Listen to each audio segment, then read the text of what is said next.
Les pourparlers entre l'Iran et les États-Unis ont bien eu lieu. Les deux pays sont d'accord pour se revoir.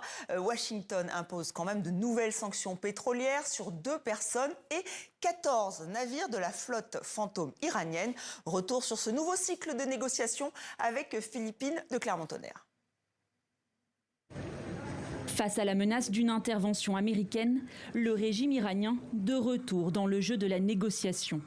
Vendredi, le chef de la diplomatie iranienne s'est présenté à Oman, où il a été reçu en premier par son homologue Bader al-Boussaidi. Peu après, c'est au tour des émissaires américains, Steve Witkoff et Jared Kushner, d'être accueillis dans ce même palais, situé en périphérie de Mascate. Les deux parties ne se sont pas rencontrées directement, mais Téhéran semble satisfait. Dans une atmosphère très positive, nos arguments ont été échangés et les points de vue de l'autre partie ont été partagés avec nous.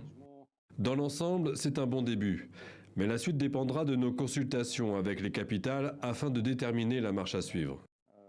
Selon le chef de la diplomatie iranienne, les discussions n'ont porté que sur le nucléaire, comme l'exigeait Téhéran.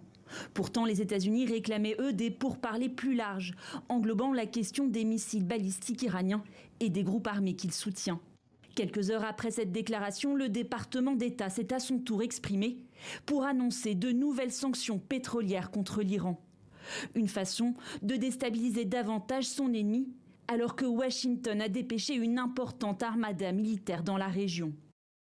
Ces discussions sont les premières depuis les frappes sur des sites nucléaires iraniens menées en juin par les États-Unis.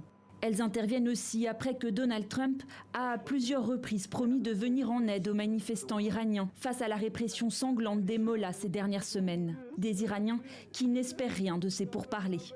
Le peuple iranien n'a pas de représentant dans ces négociations et ses intérêts ne sont jamais pris en compte. Ils pourront facilement être sacrifiés.